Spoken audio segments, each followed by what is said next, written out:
Hello friends, मैं निदा भास्कर आप सभी लोगों का अपने यूट्यूब चैनल पर स्वागत करती हूँ। और प्रैक्टिस सेट ये 10 है। ठीक है, 10 प्रैक्टिस सेट है ये। और लास्ट प्रैक्टिस सेट है, इसमें 10 प्रैक्टिस सेट थे जो मैंने करा दिए। और इसके दो पार्ट में मैं कंप्लीट करा दूंगी। इसमें 70 क्वेश्चन है, 35 क्वेश्चन करके। ठीक है, और आशा करती हूँ इसमें क्वेश्चन बहुत अच्छे हैं और आपको वीडियो बहुत पसंद आएगी। सारे क्वेश्चन जरूर देखें जो कि सभी एग्जाम के लिए इंपॉर्टेंट है। पीसीएस आदि एग्जाम के लिए, नेट, टीजीटी, पीटी सभी एग्जाम के लिए बिल्कुल इंपॉर्टेंट है। तो सारे क्वेश्चन जरूर देखिएगा। चलिए शुरू करते हैं और फर्स्ट क्वेश्चन पे चलते हैं। और फर्स्ट क्वेश्चन है, सुल्तान फिरोज सल्तनत काल में गया में बनाए गए सूर्य मंदिर के एक शिलालेख में सुल्तान का नाम दो बार आया है। यह सुल्तान कौन था? ठीक है, अलाउद्दीन खिलजी, कुतुबुद्दीन मुबारक खिलजी, मोहम्मद तुगलक, फिरोज शाह तुगलक। राइट ऑप्शन हो जाएगा इसमें डी, फिरोज शाह तुगलक। ठीक है, और वीडियो पसंद आए तो लाइक शेयर कमेंट जरूर करिएगा। चैनल पर नए हो तो सब्सक्राइब जरूर कर लें। तो सुल्तान फिरोज शाह तुगलक गया बिहार में बनाए गए सूर्य मंदिर के शिलालेख में दो बार जो नाम आता है उसमें उसने इस मंदिर को नष्ट किया था। और इसके अलावा फिरोज द्वारा अनेक हिंदू मंदिरों को नष्ट करने, हिंदू मेलों को भंग करने और हिंदुओं को मुसलमान बनाने और उनका वध करने का भी वर्णन मिलता है। तो राइट ऑप्शन हो जाएगा फिरोज शाह तुगलक। सेकंड है, उपनिषदों का फारसी अनुवाद किया था फैजी अबुल फजल बदायूनी या दारा शिकोह ने। राइट ऑप्शन हो जाएगा ऑप्शन डी, दारा शिकोह ने किया था उपनिषदों का फारसी में अनुवाद। मुगल बादशाह शाहजहां और मुमताज महल का सबसे बड़ा पुत्र था ये दारा शिकोह। और दारा शिकोह सभी धर्म और महजबों का आदर करता था और हिंदू धर्म, दर्शन और ईसाई धर्म में विशेष ये दिलचस्पी भी रखता था। और शाहजहां ने इसे शाह बुलंद इकबाल की उपाधि दी थी। क्या उपाधि दी थी इसे? शाह, ठीक है, बुलंद इकबाल की उपाधि। और लेनपुन ने इसे लघु अकबर भी कहा था। दारा शिकोह को लघु अकबर भी कहा था लेनपुन ने। ठीक है, और अपने मौलिक पुस्तक और इसने संस्कृत ग्रंथ भगवत गीता और योग वशिष्ठ का फारसी में अनुवाद करवाया था। योग वशिष्ठ और किसका? भगवत गीता का।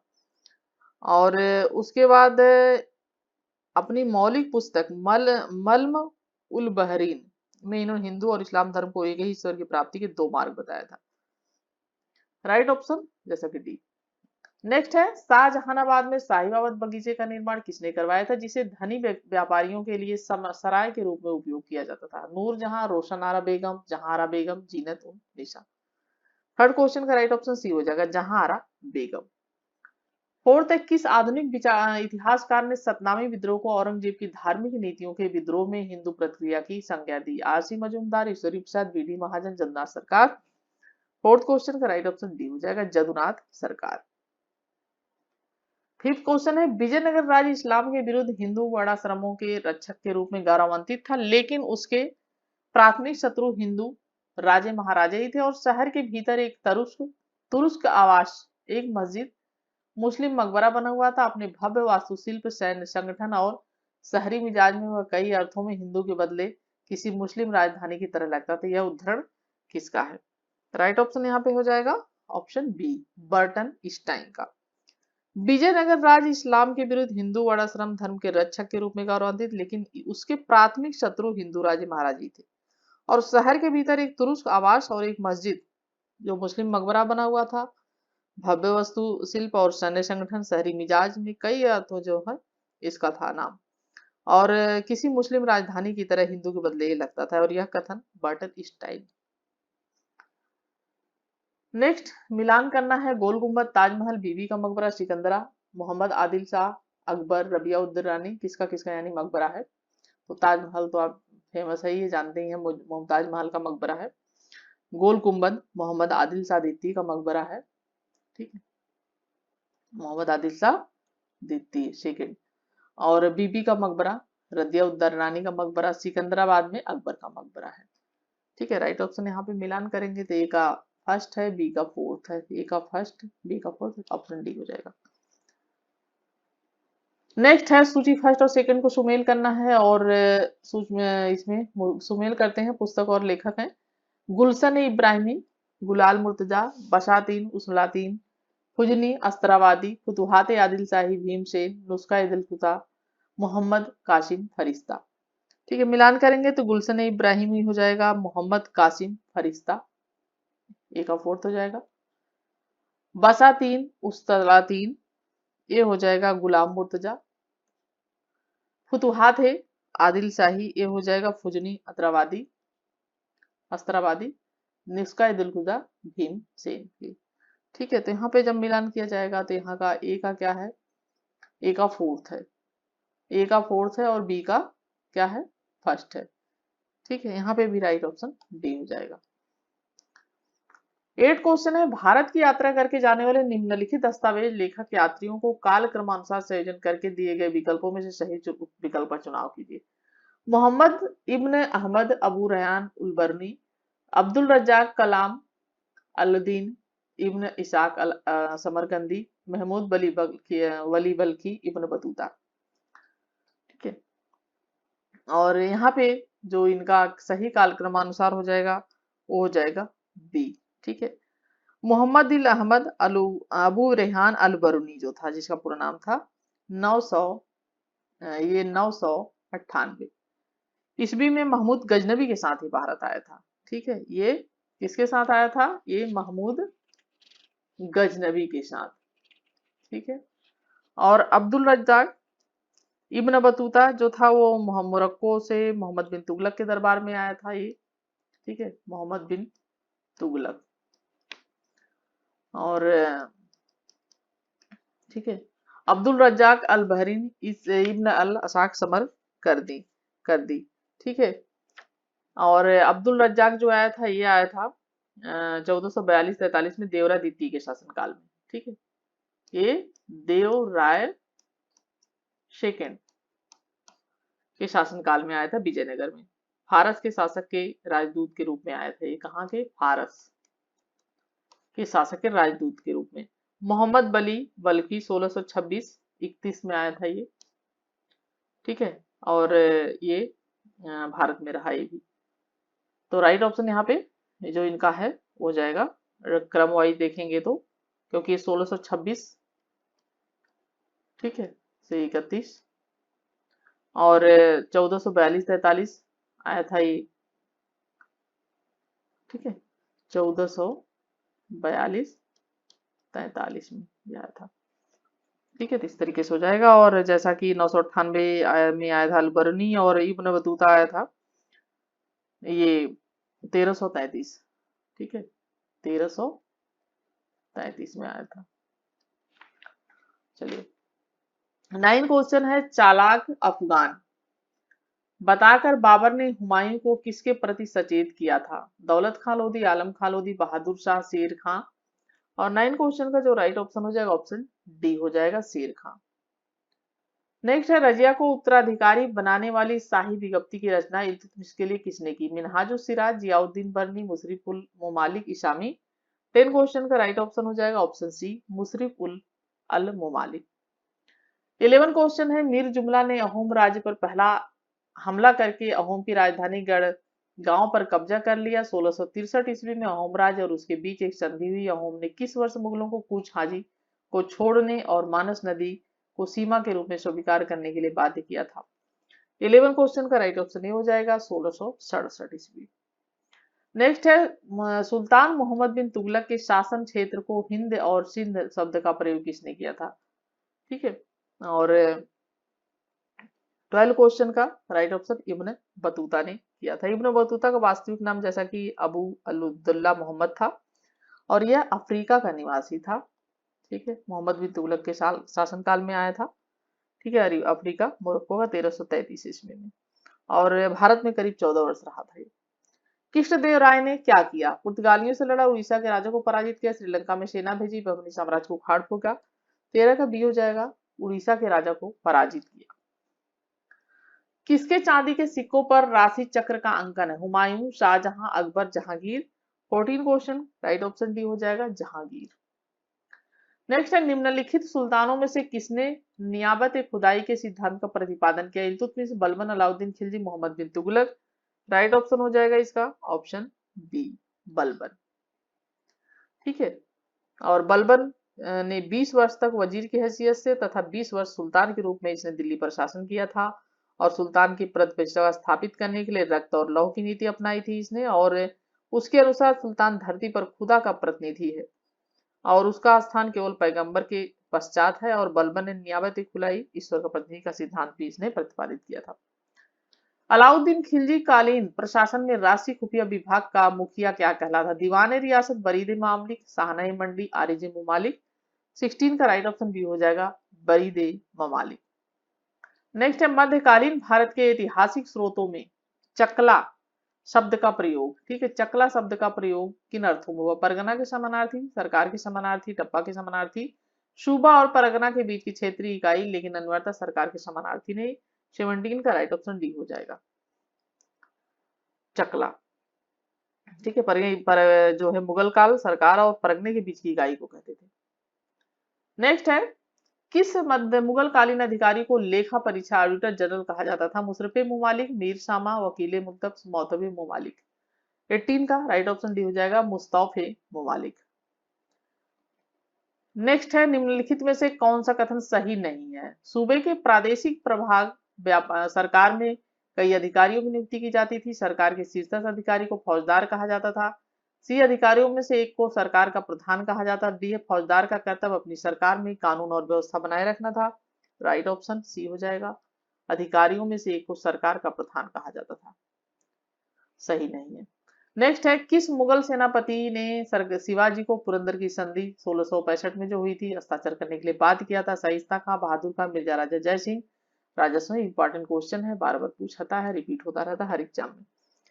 तो राइट ऑप्शन यहाँ पे हो जाएगा ऑप्शन सी मियां मिर्जा राजा जय सिंह। 1665 में औरंगजेब ने मिर्जा राजा जय सिंह को शिवाजी के विरुद्ध भेजा था, और राजा जय सिंह अपने समय का योग्य सेनापति और कूटनीतिज्ञ था, और वो तुर्की, फारसी, उर्दू और राजस्थानी भाषा का भी जानकार था। और शाहजहां के शासनकाल में उसने मुगल साम्राज्य के प्रत्येक युद्ध में भाग लिया था, और रायगढ़ को जीतकर जय सिंह ने पुरंदर के किले में शिवाजी को घेरा था, और पुरंदर के किले की रक्षा संभव न देखकर शिवाजी ने आत्मसमर्पण भी कर दिया था उस समय, और बिना किसी शर्त के जय सिंह से मिलने गया था। ठीक है, जून 1665 में पुरंदर की संधि हो गई। 3 माह में ही जय सिंह की कूटनीति और शक्ति ने शिवाजी को मुगलों की अधीनता स्वीकार करने के लिए बाध्य किया था, और जैसा कि इस आक्रमण से शिवाजी को बहुत हानि हुई थी। मुगल साम्राज्य में प्रचलित सीमा शुल्क के संबंध में निम्न कथनों पर विचार करें। अबुल फजल लिखता है कि अकबर के काल का अधिकतम सीमा शुल्क 1/4% था। ठीक है। सेकेंड है जहांगीर के समय हर प्रकार के आयात निर्यात 3/1/2। शाहजहां के समय 2% सीमा शुल्क था, चाहे वह सेना हो या चांदी, सोना हो या चांदी। औरंगजेब ने गैर मुस्लिमों के लिए सीमा शुल्क की दर ऊंची रखी, इसलिए मुस्लिम व्यापारी हिंदुओं को ऊंची शुल्क दर से बचाने के लिए उनका सामान छुपाकर ले आते थे। ठीक है, और राइट ऑप्शन हो जाएगा ऑप्शन यहाँ पे डी हो जाएगा, फर्स्ट, सेकेंड और थर्ड, फोर्थ। ठीक है, थर्ड नहीं, फोर्थ। और ठीक है, नेक्स्ट है अलाउद्दीन की कृषि व्यवस्था में गियासुद्दीन तुगलक द्वारा अनेक परिवर्तन किए गए, इस संदर्भ में निम्नलिखित से कौन सा सही नहीं है? उसने किसानों का बोझ कम करने के लिए हुक्म मसाता माप के स्थान पर हुक्म हासिल फसल कटाई को अपनाया। गियासुद्दीन ने ग्राम प्रमुखों को साधारण किसानों के स्तर पर लाने के लिए अलाउद्दीन के सिद्धांत में विश्वास नहीं किया और उनकी परिणति को बहाल किया। उसने खेती और चारागाह को कर निर्धारण से छूट प्रदान की। उसने भूराजस्व की प्रथा को भी जारी रखा और उसे प्रोत्साहित किया। राइट ऑप्शन यहाँ पे डी हो जाएगा, जो कि सही नहीं, बाकी सब सही है। मध्यकाल में शाही नियंत्रण में आने वाले भूखंड क्या कहलाते थे? खालसा, जब्ती, मदद-ए-मास, इजारा। राइट ऑप्शन यहाँ पे ये हो जाएगा खालसा कहलाते थे। तो मध्यकाल में शाही नियंत्रण में आने वाले भूखंड को खालसा कहा जाता था, जब्ती राजस्व वसूलने की पद्धति थी। ठीक है, राजस्व वसूलने की ये पद्धति थी। और मदद-ए-मास सरकारी अनुदान था। ठीक है, और इजरा जो थी वो ठेकेदारी प्रथा थी। ठीक है, इस तरीके से। और खालसा जैसा कि भूखंडों को कहा जाता था। नेक्स्ट है निम्नलिखित वर्षों में आईन दहसाला कब लागू किया गया? राइट ऑप्शन हो जाएगा सी 1580 ईस्वी में टोडरमल बंदोबस्त आईन दहसाला, और टोडरमल बंदोबस्त के नाम से जानते हैं, और अकबर ने अपने शासनकाल के 24वें वर्ष में, ठीक है, और लगान मुगलकालीन लगान व्यवस्था का स्थायी रूप प्रदान किया था, और इस प्रणाली के वास्तविक प्रवर्तक टोडरमल थे। इसी कार्य से टोडरमल बंदोबस्त भी कहा जाता है। नेक्स्ट है, मराठों के संबंध में निम्नलिखित में से कौन सा कथन सही नहीं है? स्वयं के राज्य के अंतर्गत शिवाजी के दक्कनी सल्तनत के मॉडल पर अपना प्रशासन तैयार करने का प्रयास किया। इसमें कर बहुत हल्के थे। शिवाजी की मृत्यु से उसके द्वारा स्थापित की गई राजनीति में क्षणिक पतन हुआ, क्योंकि उसके पुत्र संभाजी को औरंगजेब ने कैद कर बंद करवा दिया। मराठों ने सख्ती से चौथ एकत्रित कर अपने आर्थिक संसाधनों को विकसित कर लिया। 25 क्वेश्चन राइट ऑप्शन ए हो जाएगा, सही नहीं है। नेक्स्ट है, नीचे दो कथन दिए गए हैं, अभिकथन और तर्क। तो अभिकथन पढ़ते हैं, मध्यकालीन भारत में यहाँ के उत्पादकों द्वारा तकनीकों के विकास तथा मशीनीकरण की उपेक्षा के अनेक कारण थे।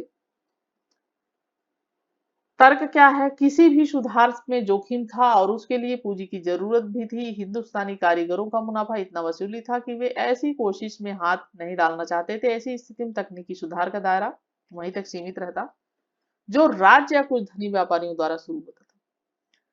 ठीक है, और राइट ऑप्शन हो जाएगा ऑप्शन यहाँ पे ए। दोनों बातें सही है, सही है, लेकिन आंशिक व्याख्या ही करता है।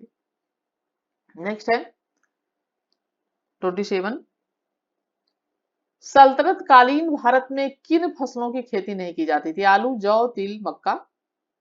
राइट ऑप्शन क्या हो जाएगा? आलू और मक्का, यानी इसकी खेती नहीं की जाती थी। 4 हो जाएगा, ऑप्शन 4 हो जाएगा, सी हो जाएगा। क्योंकि सल्तनत काल में भारत में आलू और मक्के को छोड़कर गेहूं, जौ, गन्ना, धान, तिल ये सब फसलें उगाई जाती थी। और सल्तनत काल में भू राजस्व निर्धारण के कारण 3 तरीके प्रचलित थे, जैसा कि बटाई, गल्ला, किस्मत गल्ला, मसाहत, भूमि की पैमाइश के आधार पर उधार, और मुक्ताई बटाई प्रणाली जो थी। ठीक है, और मक्का जो है अमेरिका से आया था बाद में। ठीक है, और आलू भी बाहर से आया था, तो इसलिए ये दोनों फसलें नहीं थी। नेक्स्ट है, गुरु गोविंद ने अपना नाम बदलकर गुरु गोविंद सिंह किस घटना के बाद किया? सन 1699 में आनंदपुर में सिखों की एक विशाल सभा के आयोजन के बाद, केशवगढ़ के एक शानदार दरबार के आयोजन के पश्चात, आनंदपुर के प्रथम युद्ध के पश्चात, पंच प्यारों के हाथों खांडों का पहुल ग्रहण करने के बाद। 28 का राइट ऑप्शन डी हो जाएगा, पंच प्यारों के हाथों खांडे का पहुल ग्रहण करने के बाद। उत्तर बंगाल की अदीना मस्जिद का निर्माण हुआ था सिकंदर शाह द्वारा, शेर शाह द्वारा, आदिल शाह द्वारा, अहमद शाह द्वारा। 29 का राइट ऑप्शन हो जाएगा सिकंदर शाह द्वारा। निम्नलिखित सूफियों में से किसे इल्तुतमिश ने पिता कहकर संबोधित किया? शेख नजीबुद्दीन तरकसी को, नकशी को, शेख बहाउद्दीन जकारिया को, काजी हमीउद्दीन नागौरी को, शेख निजामुद्दीन औलिया को। 30 क्वेश्चन राइट ऑप्शन ये हो जाएगा शेख नजीमुद्दीन नक्शबी को। सल्तनत काल में जमीन की माप के लिए क्या शब्द प्रयुक्त होता था? मशाहत, गल्ला बख्शी, नसक, बटाई। राइट ऑप्शन ए हो जाएगा मशाहत। सूची फर्स्ट को सेकंड से सुमेलित करें। लेखक और कार्य, बल्लाल सेन, जगन्नाथ पंडित, कृष्णदेव सुख, रसगंगाधर, राजावली पताका, भोज प्रबंध, पारसी प्रकाश। ठीक है, ये लेखक हैं, इनकी रचनाएं हैं। और बल्लाल देव, भोज प्रबंध, बल्लाल सेन। ठीक है, और जगन्नाथ पंडित, रस गंगाधर, इन्होंने रचना की। कृष्णदेव ने पारसी प्रकाश, और सुख ने भोज प्रबंध। ठीक है, सुख ने राजवाली पताका। ठीक है, ये राजवाली पताका। और जवाहरलाल देव भोज प्रबंध। ठीक है, ये करी है इसमें इन्होंने। जगन्नाथ पंडित रस गंगाधर, कृष्णदेव पारसी प्रकाश, सुख ने भोज राजावली पताका। ठीक है, ये यहाँ पे। और मिलान करेंगे हम इसका, तो ऑप्शन यहाँ पे डी हो जाएगा। ए का थर्ड है, बी का फर्स्ट है, सी का फोर्थ है, और डी का थर्ड सेकंड है। सिख समुदाय के संगठन के संबंध में सूची फर्स्ट का सूची सेकंड का मिलान करें। फर्स्ट और सेकंड, मनसद जिन्हें गुरु ने स्वयं दीक्षा दी, खालसा गुरु के प्रतिनिधि, मेली संसद द्वारा दीक्षित व्यक्ति, सैलंग मसनद के सहायक। ठीक है, और हम इसमें क्या करना है कि हमें मिलान करना है सूची का। ठीक है, तो जब मिलान करेंगे तो मनसद क्या हो जाएगा? गुरु के प्रतिनिधि हो जाएगा। खालसा क्या हो जाएगा? जिन्हें गुरु ने स्वयं शिक्षा दी। मेली क्या है? मनसद के सहायक है। सेलांग क्या है? मनसद और दीक्षित व्यक्ति है। मिलान करेंगे क्या हो जाएगा? ए का सेकंड है, बी का फर्स्ट है, ऑप्शन डी हो जाएगा। निम्नलिखित में से किस सुल्तान को पहले अली गुरसाब के नाम से जाना जाता था? बलबन, अलाउद्दीन खिलजी, मोहम्मद तुगलक, सिकंदर लोदी। अच्छा क्वेश्चन है, ठीक है, आ सकता है एग्जाम में। और जैसा कि इसका राइट ऑप्शन हो जाएगा अलाउद्दीन खिलजी को अली गुरसाब के नाम से जाना जाता था। खिलजी वंश का संस्थापक जैसा कि जलालुद्दीन खिलजी इसका चाचा था, और यह भतीजा भी था और इसका दामाद भी था। और अलाउद्दीन खिलजी जैसे कि जलालुद्दीन का भतीजा तो था ही, दामाद भी था। और उसके बचपन का नाम अली गुस्ताफ था, और उसने राजा होने के साथ ही दिल्ली सल्तनत साम्राज्यवादी युग का प्रारंभ किया, और उसने सिकंदर शानी और सिकंदर द्वितीय की उपाधि धारण की थी, और अपने सिक्कों पर भी इसका उल्लेख करवाया था। 35 क्वेश्चन है, निम्न महिलाओं में से किसे अकबर ने काबुल, ठीक है, किसे अकबर ने काबुल, ठीक है, का गवर्नर नियुक्त किया था? आयशा सुल्तान बेगम, बख्तू सिन्हा बेगम, खूब निसार खानम, सहर बानू बेगम। और 35 क्वेश्चन का राइट ऑप्शन भी हो जाएगा बख्तू सिन्हा बेगम, ठीक है। तो अकबर ने अपने चचेरे भाई को काबुल का गवर्नर नियुक्त किया था, लेकिन उसने कई बार विद्रोह किया, जिसके कारण अकबर ने उसे हटाकर अपनी बहन बख्तूकना बेगम को गवर्नर नियुक्त किया था। 35 क्वेश्चन हमारे कंप्लीट होते हैं, और आशा करती हूँ वीडियो आपको पसंद आई होगी। पसंद आए तो लाइक शेयर कमेंट जरूर करिएगा। चैनल पे नए हो तो सब्सक्राइब जरूर कर लें, बेल आइकन प्रेस कर लें। Thank you for watching video.